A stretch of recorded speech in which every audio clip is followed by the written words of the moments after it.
নমস্কার। খবরের অন্তরালের খবর নিয়ে ক্যালকাটা ডায়ালগস থেকে মনোজ দাস। থাম্বনেলে লেখা দেখে আপনাদের নিশ্চয়ই কিছুটা দ্বন্দ্ব আসছে মনে। দ্বন্দ্বটা এই জন্যেই যে ব্যাপারটা কি, ইসরায়েলের প্রধানমন্ত্রীকে গ্রেপ্তারের হুমকি, আবার তার সঙ্গে শেখ হাসিনা এবং মোহাম্মদ ইউনূসও গ্রেপ্তার হবেন। বাংলাদেশের বিরুদ্ধে মামলা ভারতের, তিনটেই যেন কেমন উদ্ভট লাগছে না? কিন্তু এটা উদ্ভট নয়, সবগুলোই একই সুতোয় বাঁধা। আজকের প্রতিবেদন এই সুতো নিয়ে, এই সুতোয় যে কটা জিনিস বাঁধা আছে, দুটি বিষয় অন্তত এখানে বাঁধা।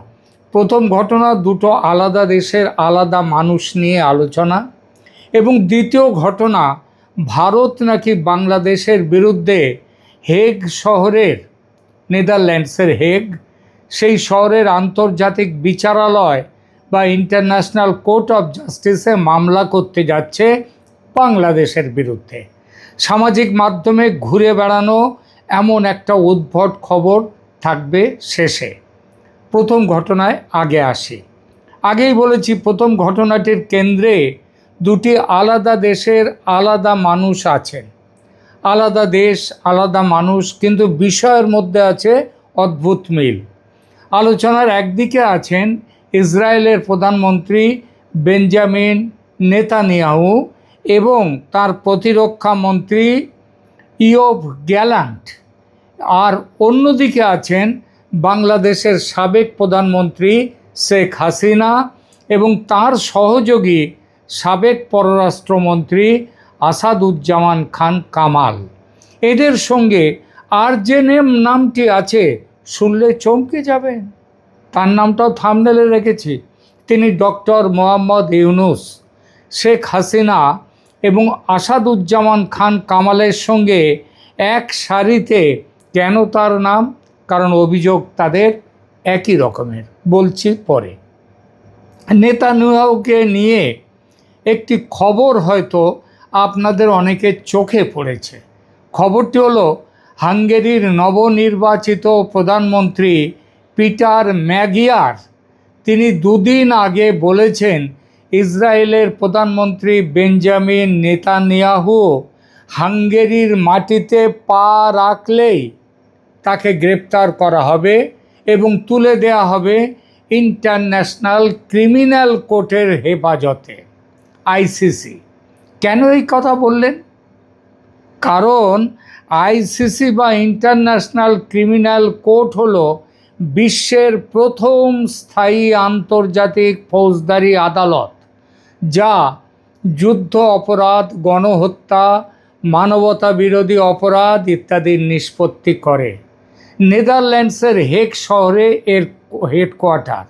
এই আদালত ইসরায়েলের প্রধানমন্ত্রী বেঞ্জামিন নেতানিয়াহু ও তার প্রতিরক্ষা মন্ত্রী ইয়োভ গ্যালেন্টের বিরুদ্ধে দায়ের করা গাজায় যুদ্ধ অপরাধ ও মানবতা বিরোধী অপরাধের অভিযোগকে প্রাথমিকভাবে গ্রহণযোগ্য বিবেচনা করে আইসিসি তাদের বিরুদ্ধে ওয়ারেন্ট বা গ্রেপ্তারি পরোয়ানা জারি করেছে। ইসরায়েল ও হাঙ্গেরি, এই দুই দেশই আইসিসি বা ইন্টারন্যাশনাল ক্রিমিনাল কোর্টের মেম্বার।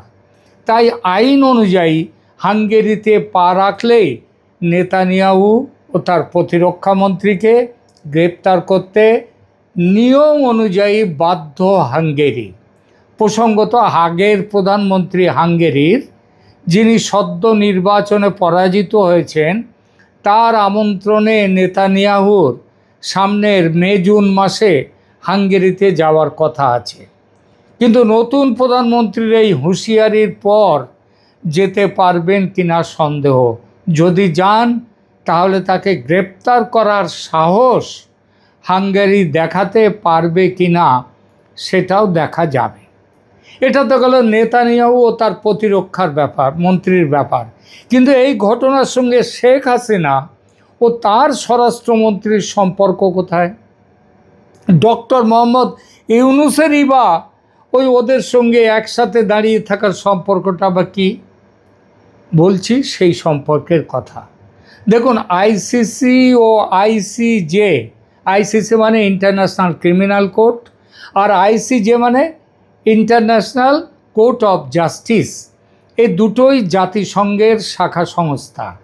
আইসিসিতে ব্যক্তির অভিযোগে ব্যক্তির বিচার হয় ফৌজদারি আদালতের আইন মোতাবেক, আর আইসিজে বা ইন্টারন্যাশনাল কোর্ট অফ জাস্টিসে এক রাষ্ট্রের বিরুদ্ধে অন্য এক রাষ্ট্রের দায়ের করা মামলার বিচার হয়।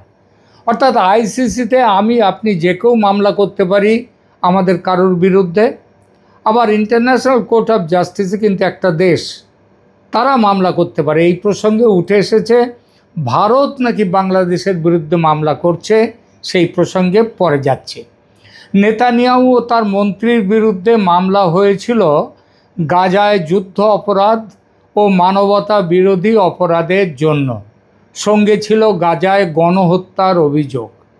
আইসিসির বিচারকরা এই অভিযোগের মধ্যে সারবত্তা খুঁজে পেয়েছেন এবং যাকে বলে রিজনেবল এভিডেন্স টু বিলিভ, সেগুলো পেয়েছেন এবং তারা সিদ্ধান্তে উপনীত হয়েছেন যে নেতানিয়াহুর বিরুদ্ধে মামলা চালিয়ে যাওয়া যেতে পারে। 2024 সালের নভেম্বরে এই নেতানিয়াহু এবং তার মন্ত্রী, প্রতিরক্ষা মন্ত্রী গ্যালান্টের বিরুদ্ধে গ্রেপ্তারি পরোয়ানা জারি করে আইসিসি। বিচারকরা বলেন অভিযোগগুলোর পক্ষে রিজনেবল গ্রাউন্ডস বা যুক্তিসঙ্গত ভিত্তি আছে, তাই গ্রহণ করা হয়েছে মামলা। মামলার বিবরণ 2024 সালের 20 মে আইসিসি প্রসিকিউটর যারা মামলা করে তারা পরোয়ানার জন্যে গ্রেপ্তারি পরোয়ানার আবেদন করেন। 21 নভেম্বর 2024, মানে 2-3 মাস পরেই, মাস চারেক পরেই ট্রায়াল চেম্বার তারা পরোয়ানা জারি করে কাগজপত্র নথিপত্র সব দেখে। কিন্তু অভিযুক্তদের আদালতের হেফাজতে না আনা যাওয়ার ফলে বিচার শুরু হয়নি। আসামিদের তো হাজির করতে হবে। এটা তো আর এমন নয় যে বাংলাদেশে ক্রাইম ট্রাইব্যুনালে শেখ হাসিনা হাজির নন তবু তার বিচার হয়ে গেল, সেখানে তা হয় না। আইসিসি কাউকে দোষী সাব্যস্ত করার আগে পরোয়ানা জারি করে, তারপর বিচারকদের কাছে যদি যুক্তিসঙ্গত ভিত্তি থাকে তাহলেই পরোয়ানা জারি হয়। এরপর তাকে সেখানে হাজির করে তার বক্তব্যটা শোনা হয়। এবার আসি এবং তারপরে বিচার প্রক্রিয়া চলতে থাকে। এবার আসি নেতানিয়াহু ও গ্যালান্টের বিরুদ্ধে অভিযোগে। আদালত বলেছে গাজায় তাদের বিরুদ্ধে যুদ্ধ অপরাধ এবং মানবতা বিরোধী অপরাধের অভিযোগের পর্যাপ্ত প্রামাণিক ভিত্তি আছে। অভিযোগের মধ্যে আছে বেসামরিক জনগণকে অনাহারে রাখা, খাদ্য, জল, ওষুধ, জ্বালানি ও মানবিক সহায়তা বাধা সৃষ্টি করা, বেসামরিক জায়গায় বোমের আঘাত, সেখানে আক্রমণ করা, নিপীড়ন এবং আরও নানা রকমের অমানবিক কাজ। শেখ হাসিনার বিরুদ্ধে যে অভিযোগ তার চরিত্রও অনেকটা একই। তার বিরুদ্ধে উঠেছে গণহত্যা, মানবতা বিরোধী ও যুদ্ধ অপরাধের অভিযোগ। যুদ্ধ কোথায়? এ প্রশ্ন করতে পারেন কেউ। কেন? জুলাই ষড়যন্ত্রের কুশীলবরা তো হাসিনা ও হটাও অভিযানকে যুদ্ধ হিসেবেই দেখেছে, আর তা দেখেছে বলেই তো যুদ্ধ অপরাধীদের বিচারের জন্য গঠিত যে ক্রাইম ট্রাইব্যুনাল, সেখানে শেখ হাসিনার বিচার করেছে এবং শাস্তি হিসেবে মৃত্যুদণ্ড দিয়েছে শেখ হাসিনা ও তার স্বরাষ্ট্রমন্ত্রীকে। অপরাধ যে সাংঘাতিক সেটা শাস্তির ধরন দেখলে বোঝা যায়। আপনারা কজন জানেন জানি না, তবে ঘটনা হলো এই অপরাধগুলো নিয়ে শেখ হাসিনার বিরুদ্ধে আইসিসিতে যে মামলা হয়েছে সেটাও কিন্তু এই 2024 সালেই, অর্থাৎ নেতানিয়াহু যে বছর মামলা হয় তার বিরুদ্ধে ওই একই বছরে। শেখ হাসিনার ক্ষমতাচ্যুতি ঘিরে আইসিসিতে অভিযোগপত্র বা আর্টিকেল 15 কমিউনিকেশন জমা পড়ার খবর আছে।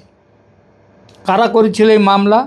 2024 সালের অক্টোবরে যুক্তরাজ্য ভিত্তিক আইনজীবীরা শেখ হাসিনা ও তার সহযোগীদের বিরুদ্ধে মানবতা বিরোধী অপরাধের অভিযোগে বিচার চেয়ে প্রসিকিউটরের কাছে অভিযোগ দায়ের করেন।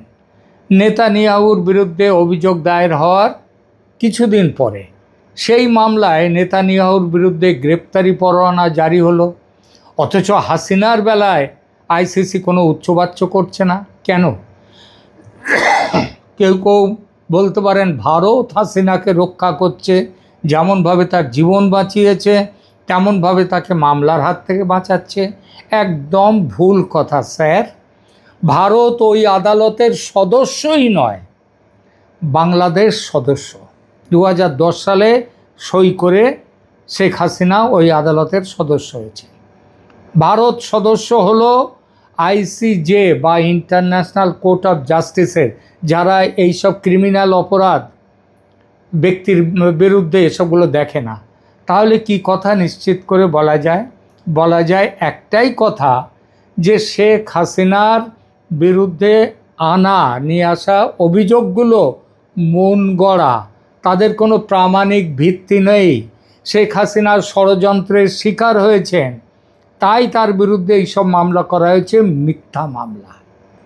অনেকেই এখানে বাংলাদেশের আন্তর্জাতিক অপরাধ ট্রাইব্যুনালের প্রসঙ্গ তোলেন, সেটি তোলা স্বাভাবিক, কিন্তু এখানে একটি বড় পার্থক্য আছে। বাংলাদেশের আন্তর্জাতিক অপরাধ ট্রাইব্যুনাল একটি দেশীয় আদালত, আইসিসি একটি আন্তর্জাতিক স্থায়ী ফৌজদারি আদালত। দুই প্রতিষ্ঠানের এখতিয়ার, পদ্ধতি, প্রক্রিয়া, গ্রহণযোগ্যতার মানদণ্ড, প্রমাণের ব্যবহার সব এক নয়।